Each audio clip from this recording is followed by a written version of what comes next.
Sharon Haupt, I'm the district librarian for San Luis Coastal, and I wanted to talk to you about the research resources we have in the ETC portal and give you some foundational information for understanding why we have these research resources and what research is all about with the Common Core state standards. So in our Common Core state standards, research is emphasized mostly through the writing strand, where they have to do presentations of their findings. So that's where you will find most of the standards revolving around research. And then the whole point for research now with the Common Core is that to be ready for college and have the ability to gather and evaluate and synthesize information, as you can see right here. And what I think is really crucial to take note of is in media forms, old and new. Print, non-print, media forms, old and new. So I think that's an important piece where, as we move into a hybrid situation with our libraries and what we provide for kids. So I wanted to share an infographic that came from EasyBib. And this infographic, I think, is about how college freshmen are conducting their research and the differences between what you see in an academic library in a college setting and what you see in a high school library. But I thought what was the more important piece was the top resources that freshmen use are Google and then library databases, and those seem to be running neck and neck at this point. But that, again, what I think is still more crucial are the most difficult steps students have when they are researching, and that is coming up with keywords. And that concept of keywords is a really difficult one for kids to grasp. And then we have sorting through their search results, selecting sources, and integrating information from those different sources and selecting their topic. So as we move further into looking at what our portal offers, keep those difficult steps in mind as we look at what kids really need to do. I like to break the word research down into two words of research. So most kids think when they've gone and searched out for their information, they've done their research. And what they don't understand is that they have to research their research that they've done and search it again and read deeper for more meaning and understanding. And so it requires more than a single result, and it requires more reading the material more than once. And that inquiry piece where kids are really researching things that they are interested in is going to be more engaging and relevant to them when they're starting their research process. And that they will be more inclined, hopefully, to do more rigorous research and expand their horizons and not just use one source or one type of source. I think it's really interesting that Doug Achterman, who is a librarian up in Hollister area at Gavilan College, said that our students think that they're good Googlers and that they really know how to use the internet well, but they also think they're good drivers. So I think that tells us that they might think they know what they're doing, but they still need our support and guidance in helping them understand how to navigate through all the resources that we have. And it's not saying that Google is bad and databases are good. It's a matter of helping kids understand and put tools in their tool belt, and when's the right time to use Google and when's the right time to do the research in the databases.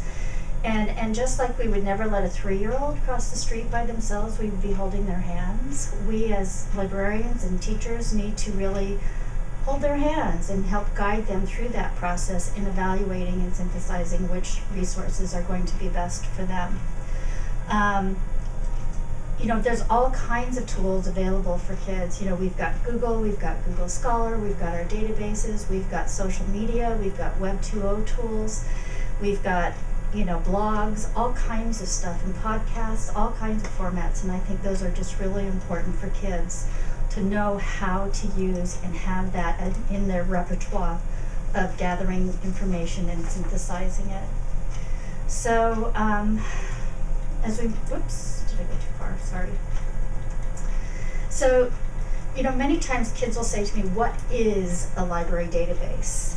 And a library database is really great for that much more in-depth research, and you get your credible information quickly, and it's great for scholarly articles. And I just did a webinar called Be Lazy, Use Databases. And basically they were saying that if you have difficulty, reading, use a database, because that information can be read to you, or you can watch and gather information through videos or online podcasts. People were asking how many kids love to do citations. Well, we know. I don't even like to do citations. It's not their favorite thing. So the databases are a great source to use because those citations are already there for you. And all of the information is gathered in one place. Whereas if you're using Google or Wikipedia, you're getting thousands of hits, and it's just hard to sift through all of that information. So it's again, using the web for maybe some basic background knowledge, and then the databases for your deeper, more scholarly research. So, and again, I think it's important to tell our kids that good researchers use a variety of sources and not just anything and everything that's just on the web. They use a variety. We also need to make sure that our kids have good research skills and have good critical thinking skills so that they know this is a good piece to use, this is not, and they can look at and evaluate. And those would translate to not only, researching, but to other pieces in their lives, hopefully. So we have these databases here at the ETC portal. So we have biography, opposing viewpoints, student resources, world history, U.S. history, and the Gale Virtual Reference Library. And when you come here to the portal landing page, all of those can be found here under this research icon. And when you click here, you've got all of those databases right there for you. The one thing, here we go, we've got a power search.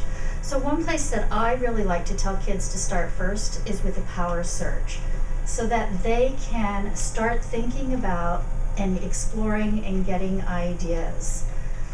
So this is the topic finder, and this, although this is a different thing than what I put in, but what I really like about this topic finder is that, okay, so I see what they're doing. So here I'm going to put Abraham Lincoln. Oops. So what's happening here with this topic finder is a great way for kids to start in thinking about their keywords and looking for different subjects. And the hotter the color and the larger the text, the more frequently that topic is being searched. So if you were going to look at Abraham Lincoln and slavery, notice you have 20 different articles that come up on slavery. Washington is smaller, so if I were to click there, well, I get 24 different ones. If I go to the Gettysburg Address and go to, I can't even read that, I've got Lincoln delivering that. I've got 8 results, which really narrows my search down and gets kids to start thinking. What I also like is that you have the option now of doing it in tiles, so that if you wanted to do United States, then you could click there and see your results also. So you can choose between the wheel and the tiles. It's nice because it's searching all the databases at once. And if I go to one of those articles, I can have a choice of listening to it. I can bookmark the document and get my citation using, I'm pointing on my screen when I should be pointing up here, sorry. The Citation Tools, you can take notes, download to an MP3, you can email it to yourself.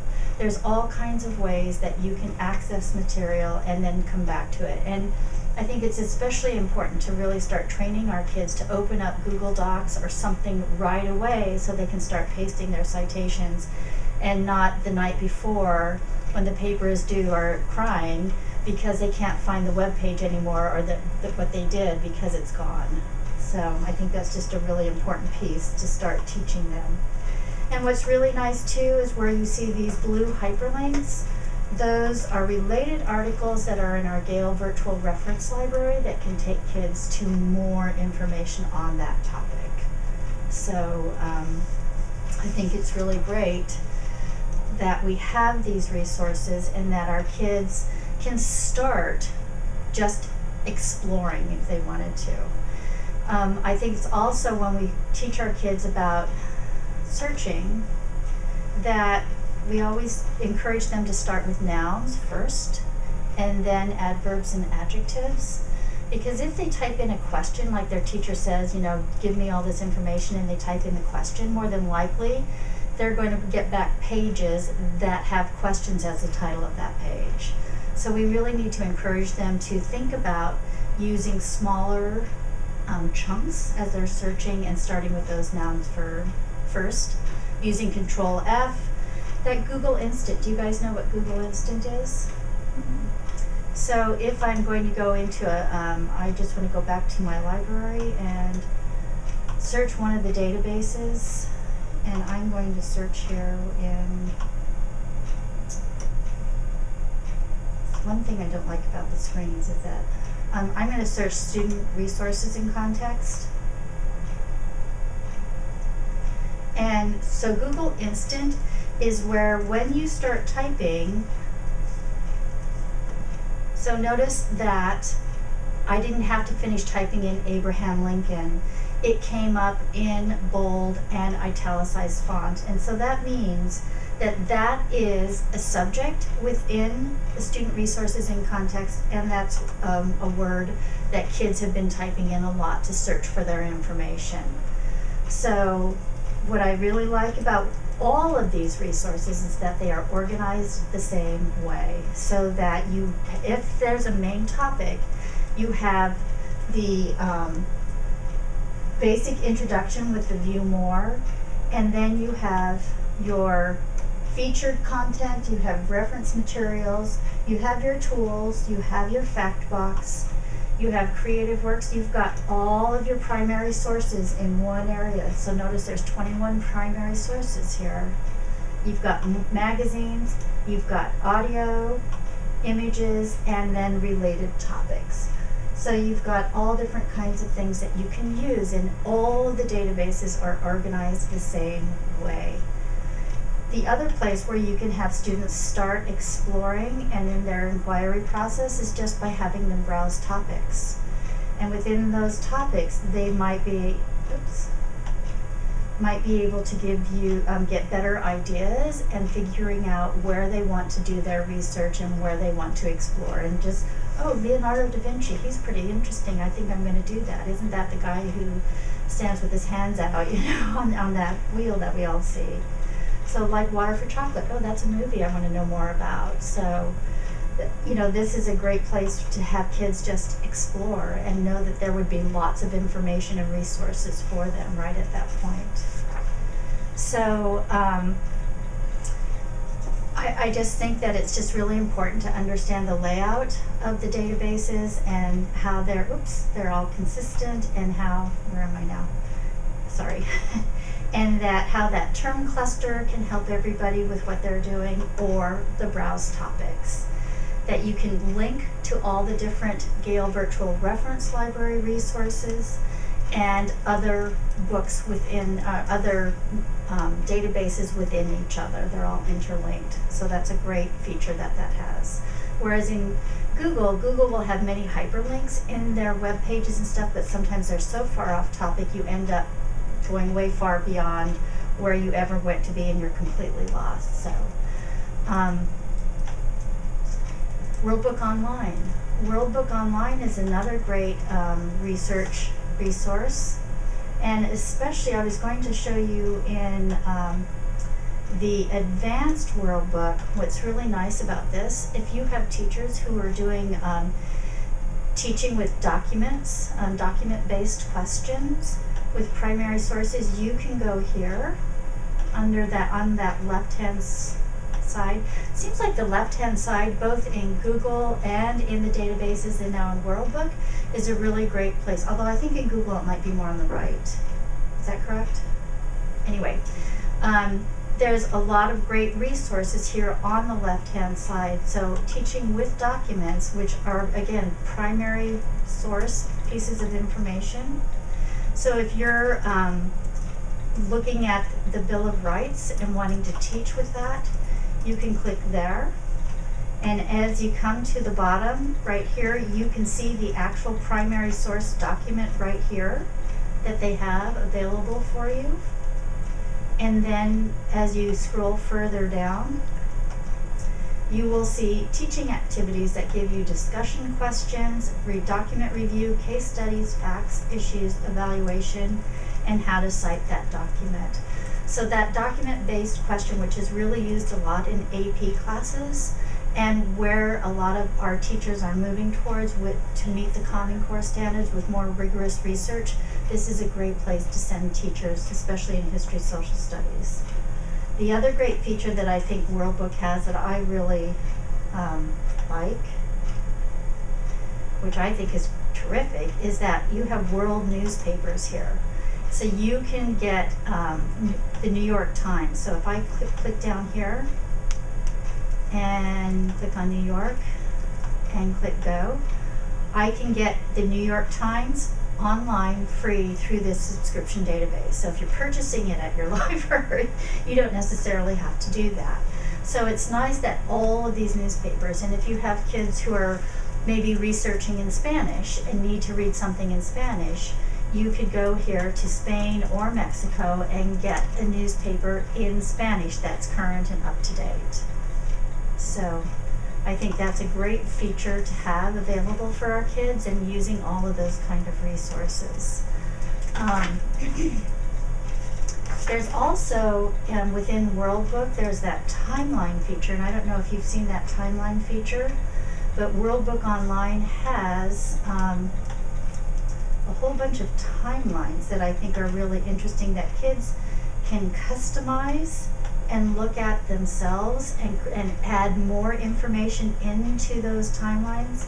So if you click here and I want to do notable Americans, you can choose whom you want. It'll build up your timeline, and then from your research you can use this as a research piece, or you can customize it for something that you're doing with other information sources that you've gathered, and create your own timeline and add information to that. And what's nice is that this will take you to the article itself if there's an article linked to it. Okay? So the timeline is another neat feature, and they can save those. They would just need to create an account within World Book, and they can save those timelines and print them out and email them to themselves.